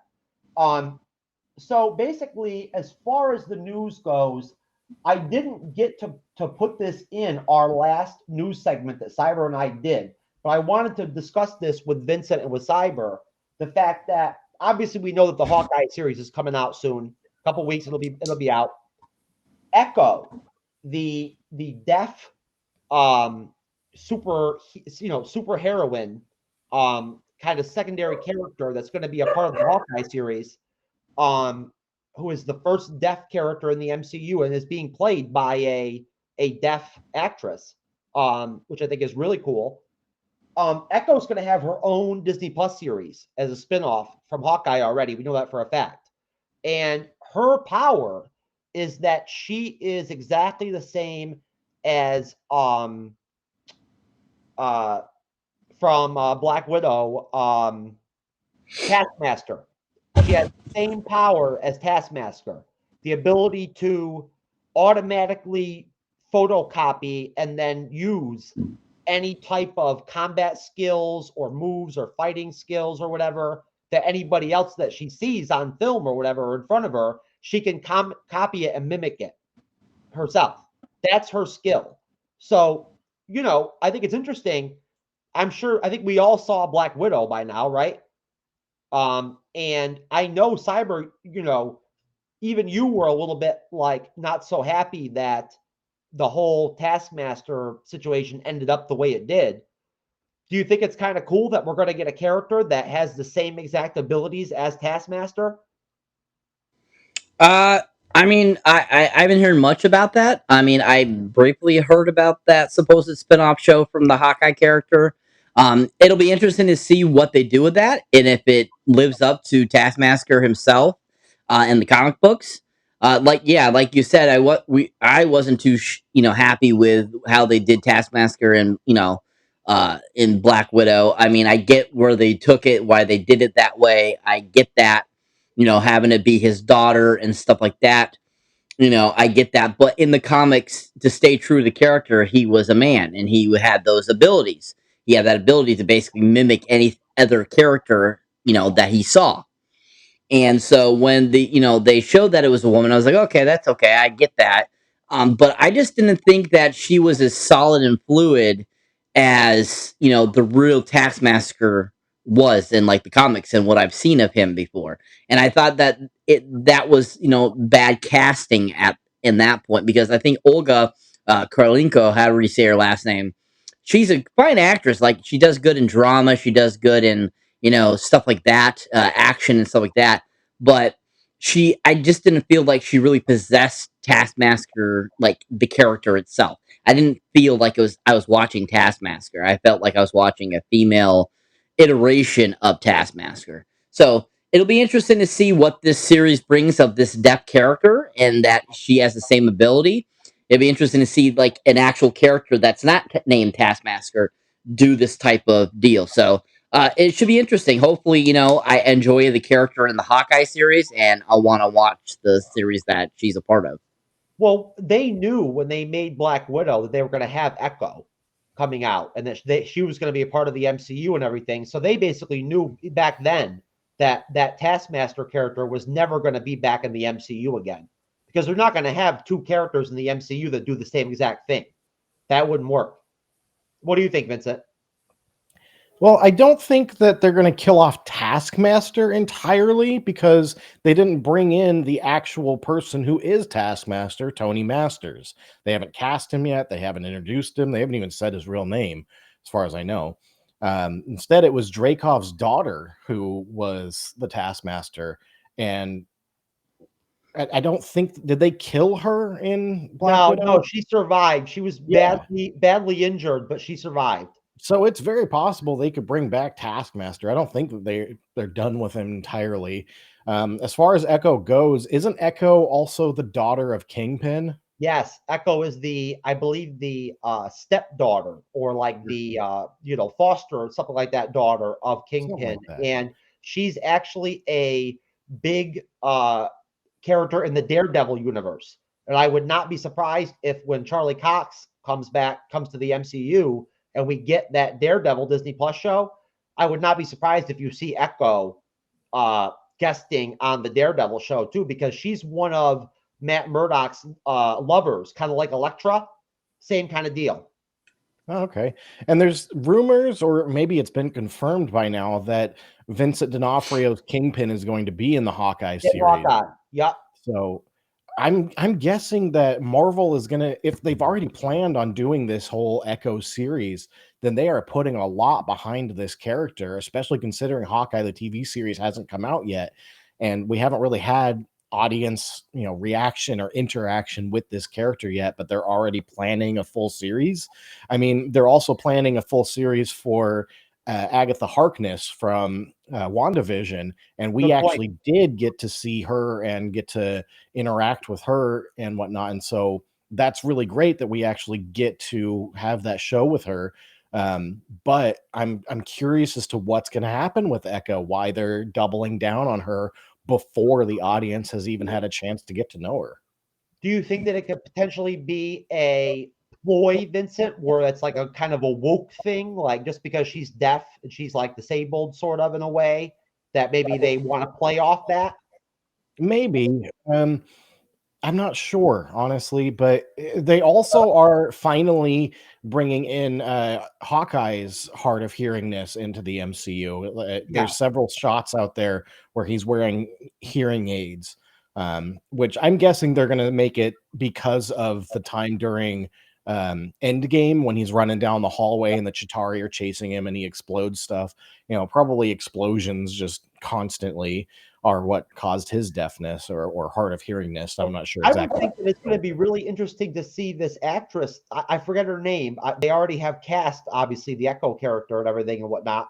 But I'm going to be really interested to see how well she does in Hawkeye, because if they felt that confident in her to go ahead and give her a series on Disney Plus, when they're not even willing to like confirm second seasons for like most of the shows and everything, that says a lot. I think Vincent, I think that's kind of in a way on your own wavelength where you were going with this, as far as like, this is kind of strange for the MCU and for Marvel. Yeah. It makes you wonder, like, what is, maybe this actress is great in this role, who knows? But I agree with you. I wouldn't write off the Taskmaster character at all, because they could always bring in Tony Masters and just have his own Taskmaster character and just write off Dreykov's daughter, because I would think that Taskmaster would be a perfect candidate for the Thunderbolts when they decide to finally put together the Thunderbolts or the Dark Avengers. Absolutely. They're going to do, like, there's no question about it. It's going to happen. What's her name? Julia Louis-Dreyfus's character from Val. Val. She's putting together the Thunderbolts right now. That's what. Call me Val. So I mean, it's going to happen. We're going to get multiple teams in the MCU of different characters. As far as I can count, we currently have 4. Yeah, we're going to have Young Avengers at some point here soon. It's going to happen. They're going to start. Kate Bishop is one of the first pieces of the Young Avengers coming out in the Hawkeye series. Yep. She'll definitely be on that team. And that might even be something where they might even potentially want to start that off with an animated series and go with an animated series with the Young Avengers to introduce them, kind of give them an origin story. Then you roll out the Young Avengers as a Disney Plus series or as a film. But whatever. I'm segueing. So basically, from comicbook.com, we've got John Oliver blasts Marvel Cinematic Universe on last week tonight. So let's see what John Oliver decided to take a quick shot at the Marvel Cinematic Universe on this week's episode of Last Week's Tonight. During a half hour about misinformation and its role on the internet, he had to get a quick dig on the wildly popular franchise. One of the viral videos that they aggregated for the episode showed off how easy it was to pass off false information about medical cures on TikTok or WhatsApp. Once the tutorial was complete, Oliver noted that this was basically the script that all of the biggest misinformation accounts used. It's a matter of styles and labels, which he quickly likened to the Marvel Studios movies. He sniped, all it takes is a few superficial labels and style choices to convince people that something with no real substance is actually meaningful and good. Or as is known in America, the Marvel Cinematic Universe. Okay, well, I'm not going to go any further with this. I think John Oliver is a goddamn douchebag to begin with, to tell you the truth. I think he has no talent. He's a hack. And, honestly, I can't even believe they pay him for what he does, to tell you the truth. But it is what it is. That's just my personal take. But I kind of, at this point, just laugh at these people who criticize Marvel Studios like this and these films, because, I mean, they're criticizing Thor, really, like at this point, at that when you're saying that stuff. So I just want to go around you guys, I mean, you guys have all heard the comments from all the different, from Martin Scorsese, from all the different people in the industry. I think that Denis Villeneuve with Dune actually just like took a shot at the Marvel Cinematic Universe and Marvel Studios too. Vincent, what do you think when these people in the film industry pop off about Marvel Studios? Well, I mean, they're entitled to their opinion. Doesn't mean they're right. Doesn't mean they're wrong. Just means that it's an opinion. They don't want to like the Marvel Cinematic Universe. Fine, don't be a part of it. Nobody cares. Like, I don't put any, I don't put any like recognition. I don't give a crap what celebrity says about what other celebrity thing to do about this, that, or the other thing. Like, that's your opinion. I don't care about your opinion. The only person's opinion that I care about is my own, and to a lesser extent, my wife's. Anybody else's, it's your opinion. Well, Vincent, what about when they talk down to the fandom and they try to make it sound like we're stupid? More than likely, what's going to happen is less and less people are going to agree with them and watch their stuff. I mean, when's the last time you watched something made by Martin Scorsese? I haven't watched anything in years. All you're going to do if you talk down to people is you're just going to piss them off. If you want to have an opinion about something, then express your opinion, then move on with your life. But don't make people feel like shit for having that opinion, and don't talk down to people. Like you said, people are smart. Everybody has a right to say whatever they want and do whatever they want because this is America or, other free countries of the world. But if you're just going to be an ass about stuff, then why the hell would people care? Yep. Cyber. I basically put it down to is, these directors are getting less and less people to view their product. So they're getting jealous over how popular MCU has become and that they're taking their fandom away from them because people are more interested in watching these superhero films than their films. And that's honestly, I think, why a lot of these directors get on that is because they're losing fans to something that's making more money than them. I think it's all about jealousy to me, because whenever you read or hear them say these certain things, you can just hear that tone in their voice of a jealous person, and you can see that that's what's going on here. Because especially like when Martin Scorsese first came out with that, talking about that kind of stuff, I could just tell that it was because his stuff wasn't getting any more recognition anymore. Like, because The Irishman, he came out with it in 2019. And even though, that was considered a huge Oscar contender and stuff like that, it didn't get as much recognition as, say, the Marvel films that year. Captain Marvel and Ant-Man and the Wasp. Those brought in more revenue and brought in more views than his stuff did. So I think it all comes down to jealousy, and they're losing fans, so they're pissed that they're not making what they used to. Well, what surprises me is that I always thought that the whole deal with the film industry was that they were united and that they supported each other and everything and whatnot, like, to some extent. So it just kind of surprises me, I mean, that I don't think it's I just wish that I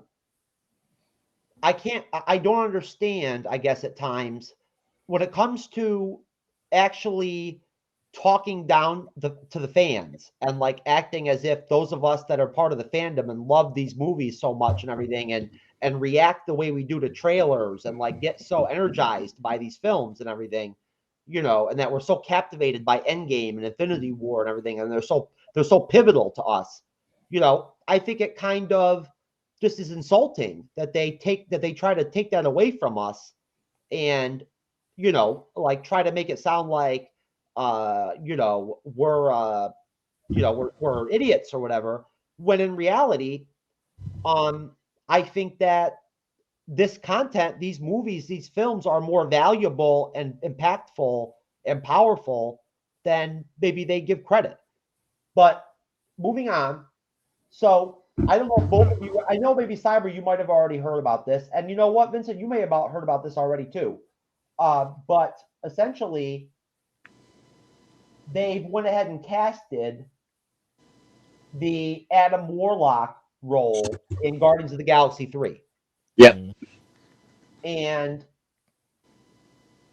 I believe that is it William Poulter? Yep. Yes, it's William Poulter, who looks very young to me. I'll be honest with you, very young. He looks like he's a teenager, to tell you the truth, but maybe that's just the picture I'm looking at. Is he older than that, Vincent? Yeah, he's been acting in Hollywood for a little while now. The first thing I ever really remember seeing him in was We're the Millers with Jennifer Aniston. He might have been like late teens in that, which that was like 7-8 years ago, somewhere in there. So he's probably in his mid-20s now. Okay. Yeah, I think that would be roughly about how old he is. I'd have to look it up, but he's in Shameless too. Yeah, he's in Shameless. Oh, okay. The Black Mirror episode Vandersnatch, I think is what it's called. He's in that, and he's really good in that. Like, he's a great actor. I enjoy watching him. So I think he's probably going to do this role justice, especially if he can get jacked enough for it, because Adam Warlock's a hell of a character. He's basically Space Jesus. James Gunn completely confirmed this totally. So this is legit, or else James Gunn, wouldn't have said a word about it on Twitter or whatever, but he did. He said, this is what's going on. And what do you guys think? I mean, is this even like on your radar? Does it matter to you that like we finally are going to get Adam Warlock? Oh, absolutely. For me, yeah. Adam Warlock's one of my all-time favorite characters. I think he's awesome. I, honest to God, the only person I could ever picture in the role for some reason was Zac Efron. I thought for sure they'd go with him because he's got that soft, but yet in charge voice. He's already pretty jacked and ripped looking. He's got the perfect face, which, Adam Warlock is basically a perfect being. So that's why I thought, Zac Efron. But I think Will Poulter is going to do a great job. Yeah, when I found out that they casted him, I was kind of like cracking up. I'm like, well, he don't really look the part, but he is a good actor. So if he like Vincent was saying, if he gets jacked enough, he could do some decent justice, because he is definitely a good actor. He's got great comedic chops, and his serious side is pretty decent too. Because from some of his stuff in Shameless, he did some serious stuff in that, so I thought it was pretty decent. So I mean, if he gets buff enough and he really gives us that tour de force that he has, we might get a really decent Adam Warlock. Just like Vincent was saying, basically Adam Warlock really is like Jesus. He's supposed to be a perfect creature, like perfect person. So when I saw his face, and I was like, he's not really a pretty boy, because I feel Adam Warlock is supposed to be a pretty boy. From what I've seen in the comics, from what I've read about the character, and so forth. So I was thinking like, like Zac Efron like type of look, like Vincent was saying. Well, So he's I gonna was have a really lot of makeup surprised. on him. There's going to be a lot of makeup involved in that role. So I was surprised they picked, him. So it'll be interesting to see what they do to him to make him look like Adam Warlock. Yeah. Well, I think when it boils down to it, when it comes to getting these actors and actresses jacked, I think it boils down to the actor themselves and the actress themselves, whether or not they're willing to do what's necessary, because they give them the tools, they give them the trainers, they give them whatever they need to do it. I think it boils down to, I'm sure you guys heard the rumors about with the Batman film over in the DC territory that there were concerns with I forget his name right now. That's Robert Pattinson. Robert Pattinson not wanting to go to the gym or not wanting to work out or whatever, potentially, or something like that during the filming or during the shooting or whatever. But I think that I definitely agree with both of you guys. Adam Warlock is a big dude, like he's jacked.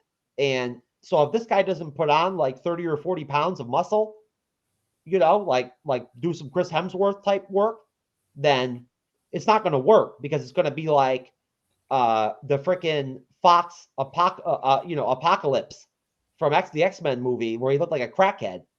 I mean, seriously, he looked like he was like going to die. Oh man. Yeah, that was a horrible looking apocalypse. I 100% agree. Yeah, I mean, they destroyed they like killed the character with that like presentation. Yeah. But moving on, again, we've got John Krasinski and Emily Blunt suit up in stunning Fantastic Four footage. John Krasinski and Emily Blunt unite as Reed Richards and Sue Storm in this amazing Fantastic Four video. The MCU is finally on the verge of bringing the Fantastic Four back to the big screen. Known to fans as Marvel's first family, the four have been so incredibly elusive for Marvel Studios, with the 3 previously released live-action movies having come from Fox. Yada, yada, yada. When it comes to bringing the Fantastic Four to life in the MCU, 2 names often associated with 2 of the primary characters are John Krasinski and Emily Blunt, with fans often naming them as the favorites to play Reed Richards and Sue Storm. And so, basically, if I understand this correctly, this is just like a fan video. And this amazing fan video gives us an idea of what that could look like. It's just a fan video. Did she, Cyber, if I'm not correct, didn't she already say she doesn't want to play Sue Storm? Correct. She feels like she's not right for the MCU, and she doesn't want to be a superhero. So, from my understanding, she's not playing Sue Storm. And I don't know what that means for John Krasinski. I mean, he still could be in play.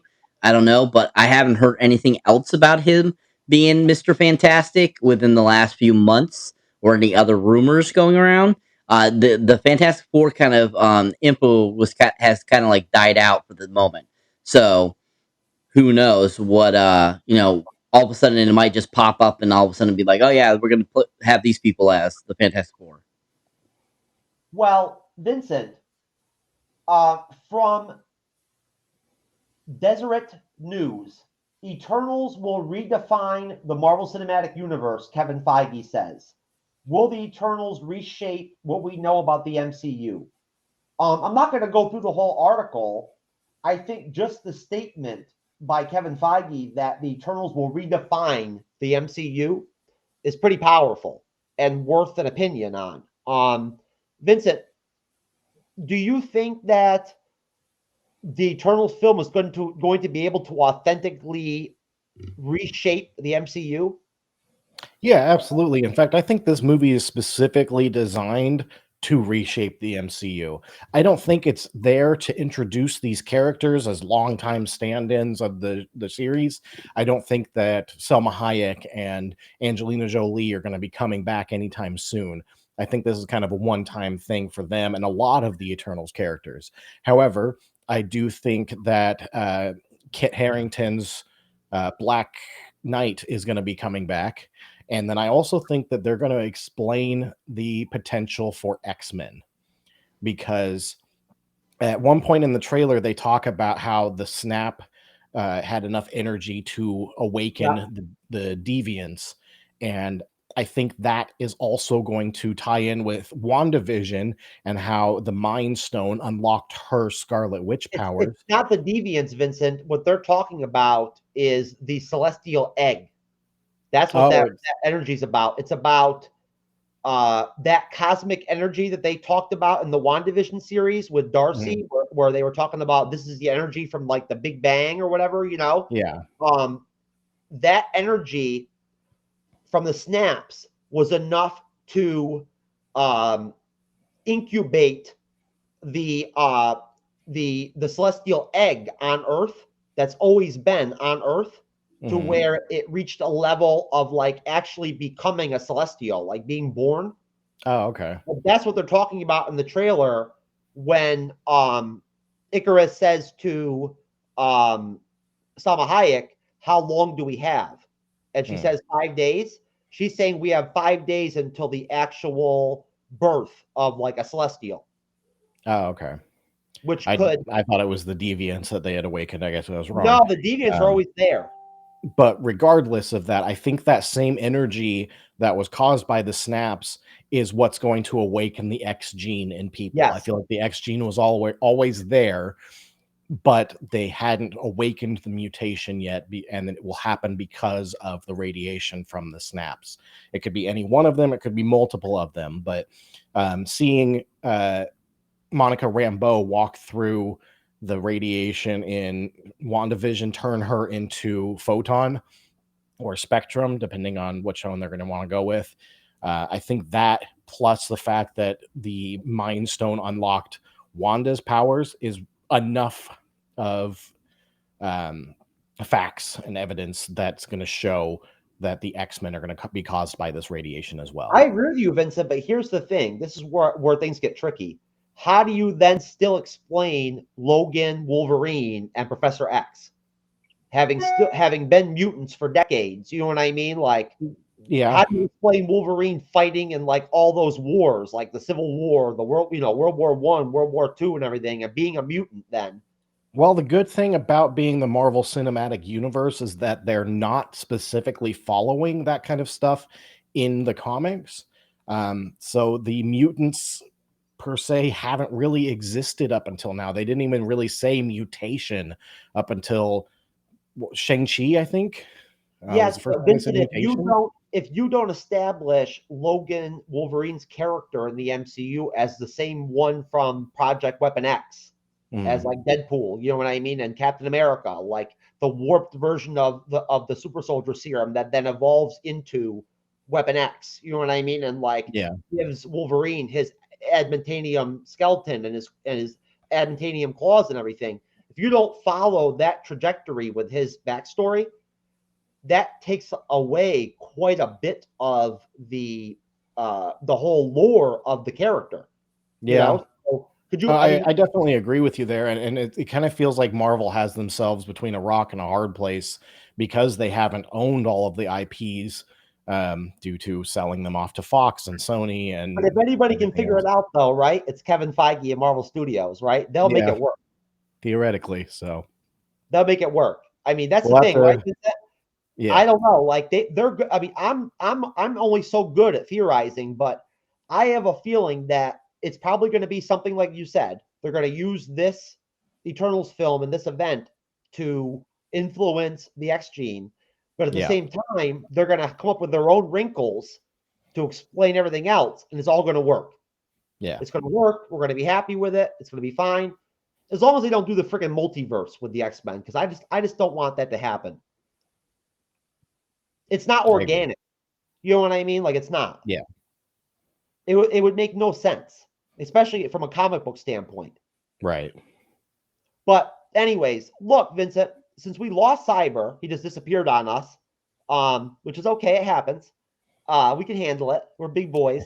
Yeah. Why don't we go ahead and wrap things up? Because the thing is if I can keep the show under 2 hours, it makes it easier for me to be able to rip clips of the audio from the podcast on Headliner, and be able to like use them for promotion. If you go over 2 hours, Headliner won't let you do it. So, well, I can see the little timer in the corner says you have about 4 minutes left. So go well, ahead and Vincent, wrap her up, man. let me go ahead and go to you first.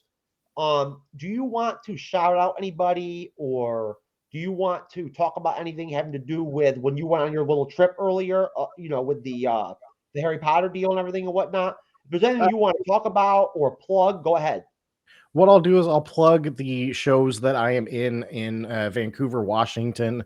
If you happen to be living in the Portland, Vancouver, Gresham, Beaverton area, then come on over to Vancouver and come see our Pacific Stage Works versions of Puffs and Every Christmas Story Ever Told. I am starring in Puffs myself, and then I am also going to be directing Every Christmas Story Ever Told. And so if you happen to be around that area, look up pacificstageworks.org and come see our shows.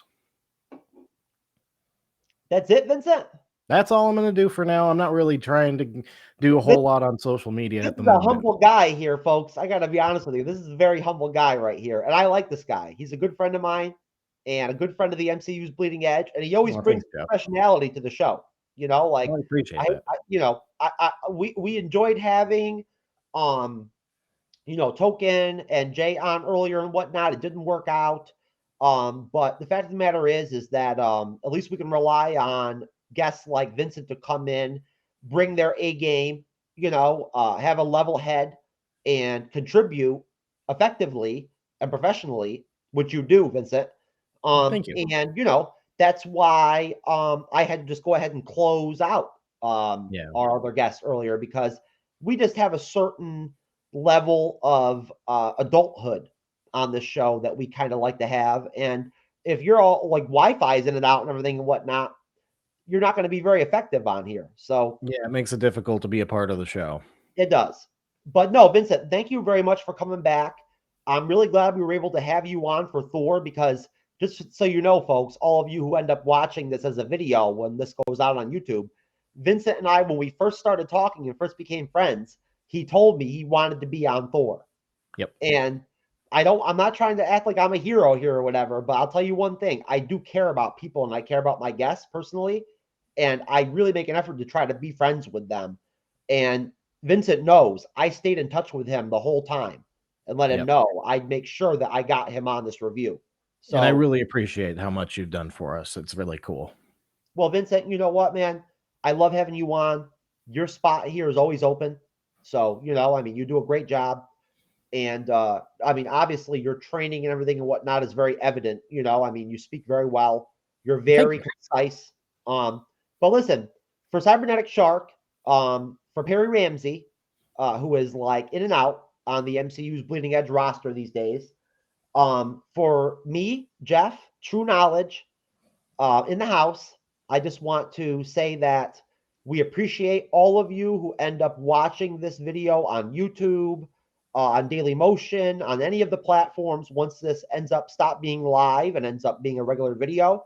All of you catch us on the podcast. We love you. We appreciate all of you. Please subscribe to our YouTube channel. We need all the individual support we can get. It's hard to grow a new channel. We want to compete with the best. So we just need a little bit of help from our fans. We love all of you, and have a wonderful evening, afternoon, morning, whatever it is, wherever you're at. Bye. Peace out.